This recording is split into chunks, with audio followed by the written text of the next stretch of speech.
সৌভিক চক্রবর্তীকে কিন্তু আমি ক্রিটিসাইজ করিনি। 2 বছরের ডিলটা দেওয়া হতে চলেছে বলে এখন অব্দি শোনা যাচ্ছে, সেই ডিসিশনটাকে ক্রিটিসাইজ করেছি। অনেকে বলছে আমি নাকি অ্যাংরি র্যান্টম্যানকে কপি করি। আওয়াজগুলো যে ঠিক জায়গায় পৌঁছাচ্ছে আমি চিল্লালে, সেটা কিন্তু আমি বুঝতে পারছি। সত্যি কি আমি ইস্ট বেঙ্গলের ঘর শত্রু বিভীষণ, না অন্য কেউ ইস্ট বেঙ্গলের ঘর শত্রু Bibhishan? Bengali sports blog East Bengal official YouTube channel তো নয়। বেঙ্গলি স্পোর্টস ব্লগ সবাইকে নিয়ে ভিডিও বানাই। আমি কোনোদিনও দুঃস্বপ্নও ভাবি না আমি মোহনবাগান সমর্থক হব, কারণ আমি মোহনবাগানকে রেসপেক্ট করি, ভালোবাসি আমি ইস্ট বেঙ্গল। আর কোনো উদ্দেশ্য নেই আমার প্রিয় ক্লাবকে নিয়ে আমার খারাপ কথা বলে দুটো ভিউ কামানোর। 3টে কম্পিটিশন থেকে ইস্ট বেঙ্গলের ভাড়ার শূন্য। আমি যেহেতু ইস্ট বেঙ্গল সমর্থক, ওই জন্য এতটা ইনভলভ হয়ে পড়ছি। ইমোশনালি আমার ব্রেকডাউন ঘটেছিল কালকে ভিডিওটার পরে। আমার তো মনে হয় না যে আমি এমন কিছু করেছি যাতে ইস্ট বেঙ্গলের ক্ষতি হয়েছে। Hello everyone, welcome back to our channel, welcome back to Bengali sports blog. Bengali sports ব্লগের নতুন একটি ভিডিওতে, নতুন এপিসোডে তোমাদের সকলকে ওয়েলকাম। এই মুহূর্তেই দেখে বুঝতে পারছো যে হোলি স্টার্টেড, দোল শুরু হয়ে গেছে। সকলকে দোল যাত্রার শুভেচ্ছা এবং হ্যাপি হোলি। দেখতেই পাচ্ছ প্রতি বছরের মতো এই বছরও যে রংটা দিয়ে আমার দোলযাত্রা শুরু হয়, লাল হলুদ আমার প্রিয় রং, সেটা দিয়েই এবারে দোলযাত্রা শুরু হয়েছে। এবং এই ভিডিওটা কিন্তু খুব একটা ইম্পর্টেন্ট ভিডিও।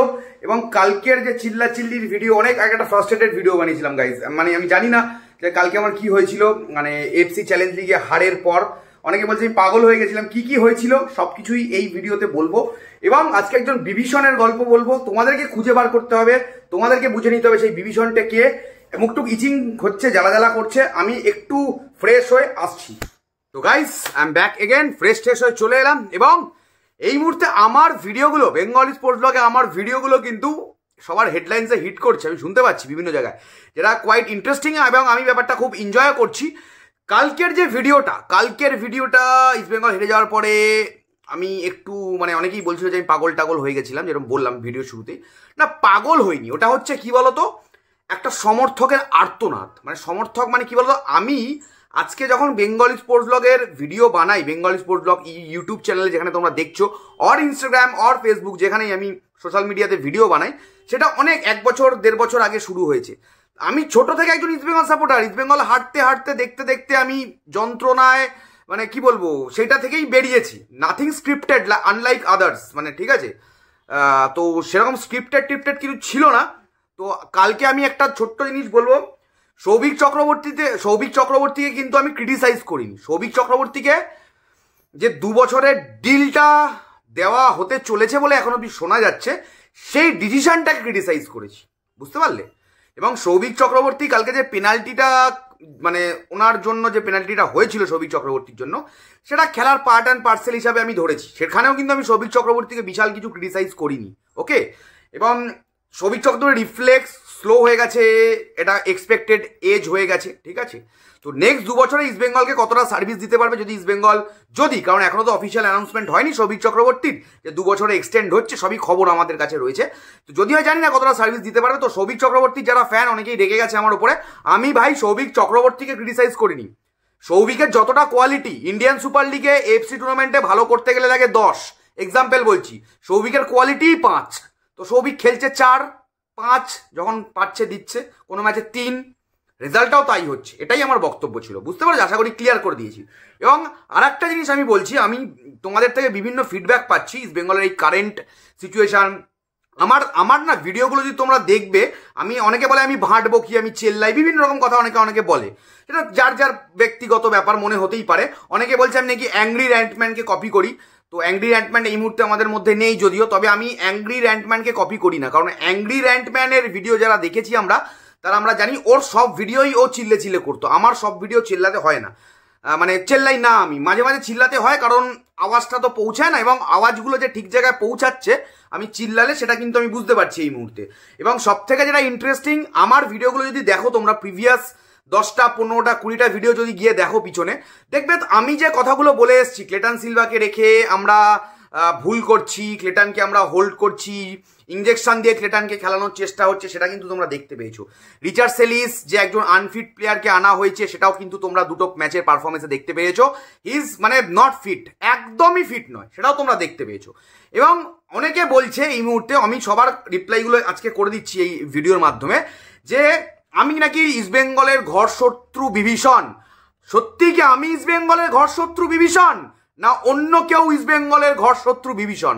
তোমাদের কি মনে হচ্ছে কমেন্টে লেখো। আমি কিভাবে আমি ইস্ট বেঙ্গলকে নিয়ে ক্রিটিসাইজ করছি, সেই জন্য মানে ইস্ট বেঙ্গলের খারাপ পারফরমেন্স নিয়ে আমি সমালোচনা করছি। গাইস, প্রথম কথা, আমি ইস্ট বেঙ্গলের অফিসিয়াল ইউটিউব চ্যানেল, এটা আমার নয়।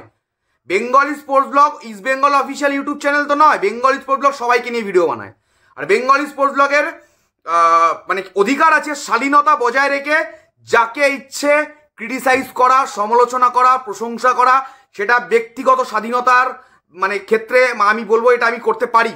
সেখানে কেউ হস্তক্ষেপ করার চেষ্টাও করছে বিভিন্ন সময়, যাই হোক সেটা তোমাদেরকে জানিয়েছি। পরবর্তীতে যদি আরও কেউ চেষ্টা করে আরও ডিটেলে জানাবো। তো বেঙ্গল স্পোর্টস ব্লগ ব্যক্তিগতভাবে আমি ইস্ট বেঙ্গল ফ্যান হতে পারি।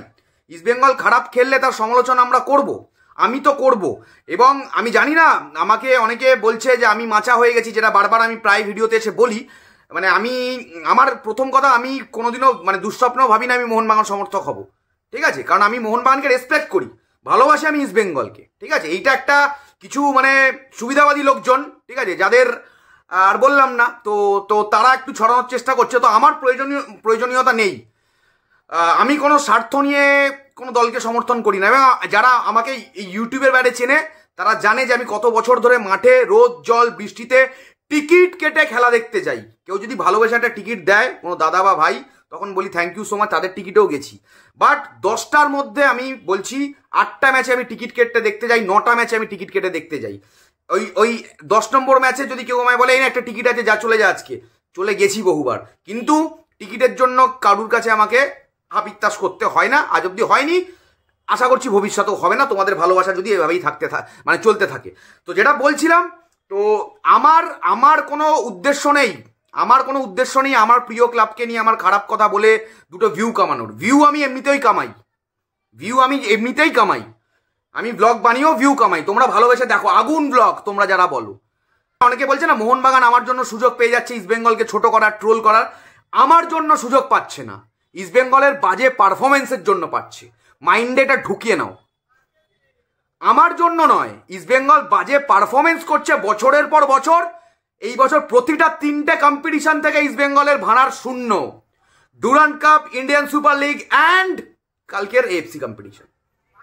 আর যারা বলছে না যে আমি এই ব্যাপার, আমি অনেকবার ভেবেছি যে এই ব্যাপারগুলো নিয়ে আর বলবো না, এই জায়গাগুলো থেকে মুভ অন করে যাব। হয়তো আজকে কালকে বলছি, পরশু হয়তো মুভ অন করে যাব, কারণ আমার তো এটা মানে আমার সবাইকে নিয়ে চলতে হবে। East Bengal, Mohun Bagan, Barcelona, real Madrid, সবাইকে নিয়ে খবর বানাই। আমি যেহেতু ইস্ট বেঙ্গল সমর্থক, ওই জন্য এতটা ইনভলভ হয়ে পড়ছি। ইমোশনালি আমার ব্রেকডাউন ঘটেছিল কালকে ভিডিওটার পরে। তোমরা লক্ষ্য করে দেখবে, কালকে আমি রিয়েল মাদ্রিদ বার্সেলোনা ম্যাচ আমি ওয়াচ অ্যালং করেছি। আমি রিয়েল মাদ্রিদ ম্যাচটা দেখেছি, আমি পুরো রিয়েল মাদ্রিদ ম্যাচ শেষ অবধি দেখেছি, আমি ওয়াচ অ্যালং করিনি। কারণ আমি মেন্টালি কালকে ডাউন হয়ে গেছিলাম ইস্ট বেঙ্গলের ডাউনফলটা দেখার পরে, ধারাবাহিক ডাউনফলটা। এটা শুধু আমার স্টোরি নয়, যারা যারা রিলেট করতে পারছো আমার স্টোরির সাথে, যে কতটা কালকে মানসিকভাবে মানে সবাই ভেঙে পড়েছিলে কালকে, কমেন্টে জানিও, কমেন্ট বক্সে, ঠিক আছে? তোমাদের বক্তব্যগুলো কমেন্টে জানাবে, তোমাদের বক্তব্যগুলো খুব ইম্পর্টেন্ট। আর ইস্ট বেঙ্গলের বিভীষণ আমার তো মনে হয় না যে আমি এমন কিছু করেছি যাতে ইস্ট বেঙ্গলের ক্ষতি হয়েছে।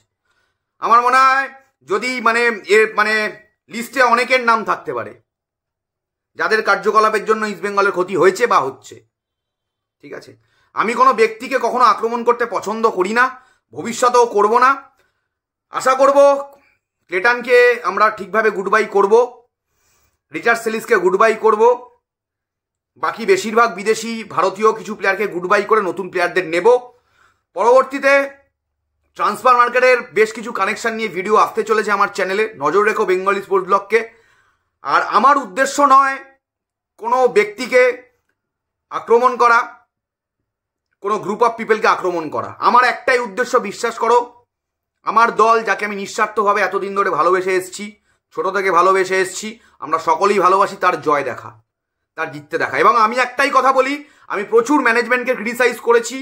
ভবিষ্যতে ম্যানেজমেন্ট ভালো কাজ করলে তার প্রশংসাও আমি সবার আগে চিল্লে করব। এবং আমি এটাও বলে যাচ্ছি আজকে ভিডিওর শেষে যে ম্যানেজমেন্টের যারা রয়েছে তারা কি চেষ্টা করছে না? নিশ্চয়ই তারা করছে, 100% দিয়ে করছে, বাট সেটা এনাফ না।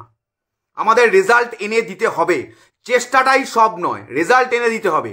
ইস্ট বেঙ্গলকে ওপর দিকে থাকতে হবে, এটুকুই বলবো আমি, এর থেকে আর বেশি কিছু বলার নেই। থ্যাংক ইউ সো মাচ, সবাই ভালো থেকো, হ্যাপি হোলি, সবাই সেফলি হোলি কাটিও। দেখা হচ্ছে খুব তাড়াতাড়ি নতুন একটা ভিডিওতে। এখনের মতো টাটা। এবং আর একটা কথা, টাটা বলে যেতে যেতে মনে পড়ে গেল, কালকে real Madrid versus Atletico Madrid, real Madrid তো উঠে গেল কোয়ার্টার ফাইনালে। যে পেনাল্টিটা জুলিয়ান অ্যালভারেজ যে পেনাল্টিটা মেরেছিল, ওটা কি ওর বাঁ পায়ে লেগেছিল?